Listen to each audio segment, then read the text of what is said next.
என் செல்ல குழந்தையே, நடக்காத காரியம் கூட என் பிள்ளைக்கு வாழ்க்கையில் நடந்திட வேண்டும். அது உன் தாயானவள் என்னுடைய விருப்பம் அல்லவா? இந்த வாழ்க்கையில் நீ வேண்டி நிற்கின்ற விஷயங்கள் அத்தனையுமே உன்னை வந்து தெளிவாக சேர வேண்டும்.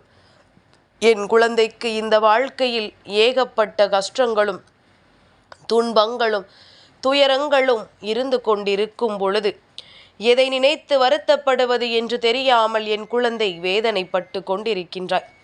எந்த விஷயத்தை நினைத்து நான் கண்ணீர் வடிப்பது, எந்த விஷயத்திற்காக நான் மனம் வருந்தி நிற்பது என்று சொல்லி என் குழந்தை நீ மனம் வருந்தி நின்று கொண்டிருக்கின்ற இந்த நேரத்தில் உன் தாயானவள் உன்னிடத்தில் சொல்ல வந்த விஷயம் என்னவென்றால், நான் நீ நினைத்த காரியத்தை மட்டுமல்ல, இனி நடக்கவே நடக்காது என்று கைவிட்டு போன சில காரியங்களையும் சேர்த்து உனக்கு நடத்தி கொடுக்க வந்திருக்கின்றேன். அதற்கு உன்னிடத்தில் மஞ்சள் மட்டும் இருந்தால் போதும். உன் காரியம் நீ நினைத்தது போல உனக்கு நிறைவேறிவிடும். இந்த சந்தோஷமான செய்தியை என் பிள்ளைக்கு கொண்டு வந்து சேர்ப்பதில் உன் அம்மா எனக்கு அத்தனை மகிழ்ச்சி. மஞ்சளை கொண்டு நான் சொல்வது போல செய்துவிட்டு மட்டும் பார் என் பிள்ளையே. அதன் பிறகு உன் வாழ்க்கையில் நடக்கக்கூடிய அதிசயங்களை எல்லாம் நீ கண்கூடாக கண்டு கொள்வாய். இத்தனை காலமும் எந்த விஷயங்கள் எல்லாம் உனக்கு துன்பங்களை கொடுத்து விட்டதோ, எந்த விஷயங்கள் எல்லாம் உனக்கு வேதனைகளை கொடுத்ததோ, எதுவெல்லாம் இனி நம் வாழ்க்கையில் நமக்கு இல்லை என்று எண்ணி உன்னை வருத்தப்பட வைத்ததோ, அப்படிப்பட்ட விஷயங்கள் அத்தனையுமே மீண்டும் மீண்டும் என் பிள்ளையை தேடி வரக்கூடிய கால சூழ்நிலை வந்துவிட்டது. என் பிள்ளையே, நீ பட்ட கஷ்டங்கள் எல்லாம் போதும், நீ அனுபவித்த வேதனைகள் எல்லாம் போதும். இந்த தாயின் பிள்ளையான உனக்கு என்றும் நான் உறுதுணையாக இருப்பேன் என்பதனை நீ மறந்துவிடக்கூடாது. உனக்கான நல்ல நேரத்தை அம்மா தருகின்றேன். இந்த வாழ்க்கையில் நீ என்னவாக ஆக வேண்டும் என்று ஆசைப்பட்டாயோ, எப்பேற்பட்ட நிலையை அடைய வேண்டும் என்று காத்திருந்தாயோ, அந்த நிலையை உன் வாழ்க்கையில் நான் உனக்கென தருகின்றேன். மனநிறைவோடு அதனை ஏற்றுக்கொண்டு நல்ல நேரத்தை உருவாக்கி கொண்டு என் பிள்ளை நீ நினைத்த இடத்தில் வந்து அமர்வதைக் கண்டு உன் அம்மா நான் மனமகிழ்ச்சி அடைய வேண்டும். எத்தனையோ முறை இந்த வாழ்க்கையிலிருந்து உனக்கு கிடைத்திட்ட ஒவ்வொரு துன்பங்களுமே இனிமேல் நமக்கு எதுவும் இல்லை என்று சிந்திக்க வைத்திருந்தது. ஆனாலும் என் தங்கமே, ஒரு சில விஷயங்கள், அதாவது உன்னோடு இருக்கின்றவர்கள், உனக்காக இருக்கின்றவர்கள் என்று ஒரு சிலரை நினைத்து நீ உன் மனதை தேற்றிக் கொண்டாய். எப்படியாயினும் நாம் இவர்களுக்காகவாவது வாழ்ந்துதானே ஆக வேண்டும். இவர்களுக்காகவாவது நம் வாழ்க்கையில் நாம் அடுத்த கட்டத்தை பார்க்கத்தானே வேண்டும். எல்லாம் முடிந்து விட்டது என்று அவ்வளவு எளிதில் நினைத்துவிடக்கூடிய காரியமா இது வாழ்க்கை? அவ்வளவு எளிதில் நாம் யாரிடத்திலும் இருந்து தப்பிக்கவும் முடியாது. நம் கடமைகளை இல்லை என்று மறுக்கவும் முடியாது. நமக்கென்று விதிக்கப்பட்ட இந்த விஷயங்களை எல்லாம் நாம் சரியாக செய்திடத்தான் வேண்டும் என்பது மட்டும் என் குழந்தை உனக்கு நன்றாக புரிந்து விட்டது. என் பிள்ளையே, எந்த ஒரு செயலை தொடங்கினாலும் தடங்கள், எதை செய்ய நினைத்தாலும் ஆரம்பத்திலேயே நடக்காது என்கின்ற வார்த்தை, இப்படி சுற்றி சுற்றி உனக்கு எதிர்மறையான விஷயங்களை நடந்து கொண்டிருக்கின்றது. என் பிள்ளையே, எப்பொழுதெல்லாம் உன் மனதிற்குள் கஷ்டம் குடிகொள்கின்றதோ, எப்பொழுதெல்லாம் உனக்கு நாம் நினைத்தது நடந்து விடாது என்ற எண்ணம் தோன்றுகின்றதோ, எப்பொழுது எல்லாம் நம் வாழ்க்கை நமக்கில்லை என்கின்ற உணர்வு உனக்குள் வருகின்றதோ, எப்பொழுது எல்லாம் தெய்வத்தை நாம் துணையாக கொண்டிருக்கிறோம் என்ற உணர்வு வருகின்றதோ, அப்பொழுதெல்லாம் நான் சொல்வதை நீ செய்து பார். நிச்சயமாக என் குழந்தை, உன்னுடைய வாழ்க்கையில் பல நல்ல மாற்றங்களும் பல நல்ல திருப்பங்களும் சட்டென்று நடந்து விடுவதை உன்னால் உணர முடியும். இது நாள் வரையிலும் என் பிள்ளைக்கு நான் கொடுத்த விஷயங்கள் எல்லாமுமே இத்தனை காலமும் உனக்கு வாழ்க்கையின் சரியான சூழ்நிலைகளை உருவாக்கி கொடுக்காமல் இருந்திருக்கலாம். ஆனால் இனி நடக்கக்கூடிய விஷயங்கள் ஒவ்வொன்றுமே உனக்கு நீ கேட்டதை விட பல சிறப்பான மகிழ்ச்சியான சந்தோஷங்களை உன்னிடத்தில் கொண்டு வந்து கொடுக்கக்கூடியதாக மட்டுமே இருக்கும். இத்தனை காலமும் தாமதமானதற்கெல்லாம் காரணம் ஒன்றுதான். அது என்னவென்றால், என் குழந்தையே, எல்லாமும் சட்டென்று கிடைத்து விட்டால் அதன் அருமை தெரியாது. ஆனால் தாமதத்திற்கு பிறகு கிடைக்கும் பொழுது அதன் அருமை என்னவென்று நிச்சயமாக உனக்கு தெரிந்துவிடும். உன் வாழ்க்கையில் அது என்ன நிலையை வகிக்கும் என்பதும் உனக்கு நிச்சயமாக புரிந்துவிடும். இது நாள் வரையிலும் என் குழந்தையே, நீ என்னவெல்லாம் இந்த வாழ்க்கையில் உனக்கென்று நம்பி நீ ஏமாந்து நின்றாயோ, யாரெல்லாம் உன்னை சுற்றி சுற்றி வந்து இந்த ஏமாற்றங்களை உனக்கு கொடுத்தார்களோ, அதிலிருந்து நான் உனக்கான நல்லதொரு விடுதலையை கொடுக்கப் போகின்றேன். அவர்களையும் உன் வாழ்க்கையிலிருந்து நான் விலக்கி வைக்கப் போகின்றேன். என் பிள்ளையே, சந்தோஷம் என்பது எத்தனை முறை நம்மை விட்டு செல்லும்?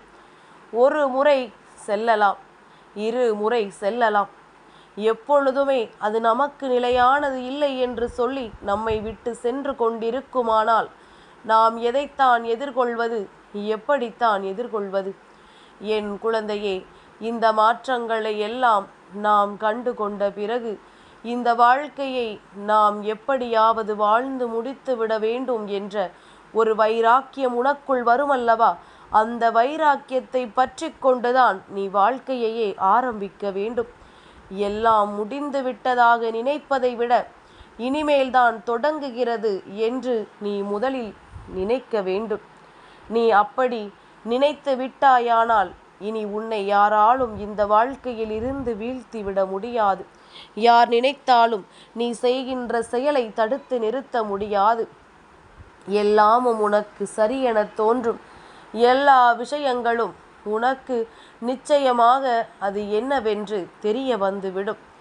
எல்லாவற்றையும் கடந்து என் பிள்ளைக்கு இந்த வாழ்க்கைக்கு உனக்கான மகிழ்ச்சியையும் உனக்கான ஒட்டுமொத்த சந்தோஷத்தையும் நான் என்றும் என்றென்றும் உன் கைகளில் ஒப்படைப்பேன் என்பதனை நீ புரிந்து கொண்டாலே போதும். நீ கடந்து விட்டது எல்லாமும் கடந்த காலம்.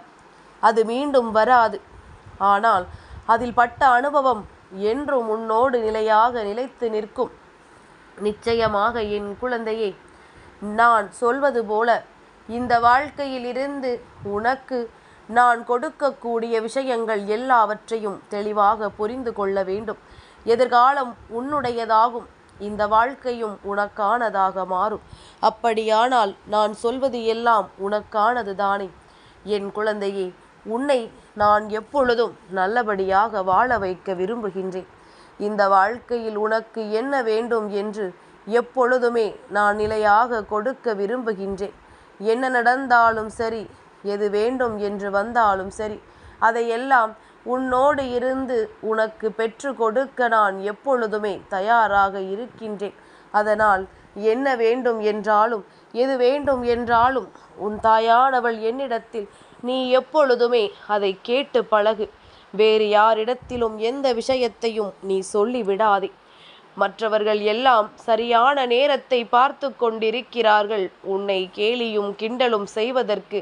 ஆனால் உன் தாயானவள் நான் எப்பொழுதுமே உனக்கான சந்தோஷமான நேரத்தை மட்டும்தான் தேடி தேடி உன்னிடத்தில் கொண்டு வந்து தந்து கொண்டிருக்கின்றேன். எல்லாவற்றையும் தாண்டி என் குழந்தையே, இனிமேல் என்ன நடக்கப் போகிறது என்பதனையும் நான் உனக்கு சொல்கின்றேன். ஒரு கைப்பிடி அளவு மஞ்சளை எடுத்துக்கொள். என் குழந்தையே, நீ மஞ்சளை நன்றாக திரித்து பொடியாக்கினாலும் சரி, அல்லது மஞ்சள் பொடியையே நீ வாங்கினாலும் சரி, ஒரு கைப்பிடி அளவு மஞ்சள் பொடியை எடுத்து அதில் தண்ணீர் ஊற்றியோ அல்லது பன்னீர் ஊற்றியோ நன்றாக பிசைந்து எடுத்துக்கொள். என் குழந்தையே, எப்பொழுது உன் இல்லத்தில் பூஜைகள் செய்ய தொடங்கினாலும் சரி, அல்லது எப்பொழுது எல்லாம் உன் மனதில் நாம் ஒரு காரியத்தை செய்ய தொடங்க போகிறோம், அது நமக்கு வெற்றியை கொடுக்க வேண்டும் என்கின்ற எண்ணம் வந்த பொழுதிலும் சரி, அல்லது ஏகப்பட்ட குழப்பத்தில் இருந்து விட்டாலும் சரி, பலவிதமான குழப்பங்கள் உன்னை போட்டு ஆட்டி படைக்கின்ற நேரத்திலும் சரி, இந்த மஞ்சளில் பிள்ளையாரை உருவம் செய்து, அதாவது விநாயகரை உருவம் செய்து, அதற்கு நெற்றியில் குங்குமம் வைத்து உன்னுடைய பூஜை அறையில் வைத்து விடு. அப்படி வைக்கும் பொழுது அந்த பிள்ளையாரின் கீழாக அரச இலை அல்லது வெற்றிலை வைத்து அவரை அதில் இருக்கவை. உன் பூஜை அறையில் அவர் இருக்கும் பொழுது நிச்சயமாக என் குழந்தையே, அவரிடமிருந்து உனக்கான ஆசிகள் முழுமையாக கிடைக்கும். நீ நினைத்த செயலையெல்லாம் உனக்கு வெற்றிகரமாக முடித்து கொடுக்க அவர் முன் வந்து நிற்பார். இந்த வாழ்க்கையில் எந்த விஷயம் உனக்கு நடக்காமல் போனாலும் சரி, அல்லது இனி நடக்க வேண்டும் என்று நீ விரும்பினாலும் சரி, அதையெல்லாம் என் குழந்தையே நீ மனதார அவரிடத்தில் வேண்டிக் கொண்டாலே போதும். உன் இல்லத்தில் ஏற்கனவே விநாயகர் சிலை இருக்கின்றது, விநாயகரின் உருவப்படம் இருக்கிறது என்றெல்லாம் சொல்லக்கூடாது. அதுவெல்லாம் இருக்கட்டும். என் குழந்தையே, மஞ்சளில் விநாயகரை உருவம் செய்து வழிபடும் பொழுது அதிலிருந்து கிடைக்கக்கூடிய மகிமை ஏராளம். அதிலிருந்து உனக்கு நடக்கக்கூடிய நன்மைகள் ஏராளம். அவரினுடைய அருள் முழுமையாக கிடைப்பதோடு மட்டுமல்லாமல் இந்த வாழ்க்கையில் நீ வேண்டி விரும்பி நிற்கின்ற விஷயங்கள் அத்தனையுமே வெகு விரைவாக உன் கை வந்து சேரும். முழு முதற் கடவுளான விநாயக பெருமான் எந்த ஒரு செயலையும் தொடங்கும் முன்பாக வணங்கி நிற்க வேண்டிய கடவுள். என் பிள்ளையே, இந்த வராகி விநாயக பெருமானுக்கு அருகில் அமர்ந்திருப்பவள். நான் சொல்கின்ற விஷயத்தில் இருக்கின்ற உண்மைகளை நீ சற்று உணர்ந்து பார்த்தாயானால் அம்மா சொல்வதற்கான காரணம் என்னவென்று நீயே தெரிந்து கொள்வாய். எல்லாவற்றையும் தாண்டி இனியாவது உன் மனது தெளிவுபடட்டும். விநாயகர் உன் இல்லத்திற்குள் வந்து விட்டார் என்பதனை நீ புரிந்து கொள்ளும் விதமாக சில அறிகுறிகளும் உனக்கு தென்படும்.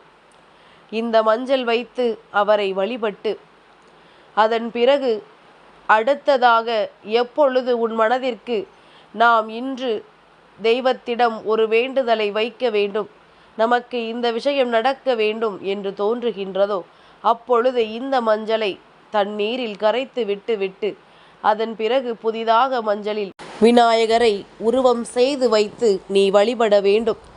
இப்படி தொடர்ந்து நீ செய்து கொண்டே இரு.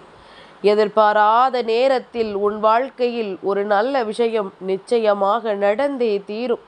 எண்ணற்ற விஷயங்கள் உனக்கு நிச்சயமாக நல்ல பலன்களை கொடுத்தே தீரும். நல்ல நேரத்தில் என் பிள்ளை, நீ ஆசைப்பட்ட விஷயங்கள் அத்தனையுமே உன் கைகளுக்குள் வந்து சேர்வதை நிச்சயமாக உன்னால் உணர முடியும். எல்லாவற்றையும் கடந்து இந்த வாழ்க்கையில் நான் உனக்கு என்னவெல்லாம் கொடுக்க வேண்டும் என்று நினைக்கின்றேனோ அதையும் நீ நிச்சயமாக சேர்த்து பெற்றுக்கொள்ளத்தான் போகின்றாய். வராகியின் அன்பு வார்த்தைகளை கேட்டு அதை பின்பற்றுகின்ற குழந்தைகளுக்கு அவர்கள் வணங்குகின்ற அந்த தெய்வத்திடம் இருந்து மட்டுமல்ல, இந்த வராகியிடம் இருந்தும் அவர்களுக்கு பிடித்த விஷயங்கள் எல்லாமுமே நல்லபடியாக நடக்கும் என்பதனை நிச்சயமாக என் குழந்தை நீ புரிந்து கொள்வாய். என் பிள்ளையே, எல்லாமும் உன்னை தாண்டித்தான் இந்த வாழ்க்கையில் நடக்க வேண்டும். நீ நல்ல விஷயங்களை நல்லபடியாக நினைத்து இந்த வாழ்க்கையில் உனக்கான ஒட்டுமொத்த சந்தோஷங்களையும் பெறுவதற்கு முயற்சி செய்து கொண்டாயானால் இந்த வராகி சொல்கின்ற விஷயங்கள் அத்தனையுமே இந்த வாழ்க்கையில் உனக்கான நன்மைகளை உன்னிடத்தில் கொண்டு வந்து கொடுக்கும் என்பதனை நீ புரிந்து கொள்வாய். யாருக்காகவும் என் பிள்ளை எந்த ஒரு விஷயத்தையும் விட்டு கொடுக்க வேண்டாம். அவரவர் திறமையால் அவர்களுக்கு என்ன முடியுமோ அதை பெற்று கொள்ளட்டும். அதாவது ஒருவருக்கு கொடுப்பது என்பதிலும் நிறைய வித்தியாசம் இருக்கிறது அல்லவா? ஒருவருக்கு முடியாது என்றால் அதை கொடுப்பதற்கும், ஒருவருக்கு முடியும் என்கின்ற சூழ்நிலையிலும் அதை கொடுப்பதற்கும் நிறைய வித்தியாசங்கள் இருக்கின்றது. வாழ்க்கையில் எல்லாவற்றையும் புரிந்து உணர்ந்து நீ வாழ பழகு. நிச்சயமாக உனக்கு நல்லது நடக்கும். எதிர்வரக்கூடிய நாட்கள் உன் வாழ்க்கையில் உனக்கான சந்தோஷத்தை உன் கண் முன்னால் கொண்டு வந்து காட்டும் என்பதனை என் குழந்தையே நிச்சயமாக நீ புரிந்து கொள்வாய். என்றும் இந்த வாழ்க்கை உனக்கு கொடுக்க நினைத்த விஷயங்களை எல்லாம் எண்ணி மனமகிழ்ச்சி அடைந்து கொண்டே இரு. இனி என்றும் நீ நினைத்தது போல மாற்றங்கள் நடக்கும். என் செல்ல குழந்தைக்கு இந்த வராகி அம்மாவினுடைய ஆசீர்வாதங்கள் எப்பொழுதுமே முழுமையாக கிடைக்கும்.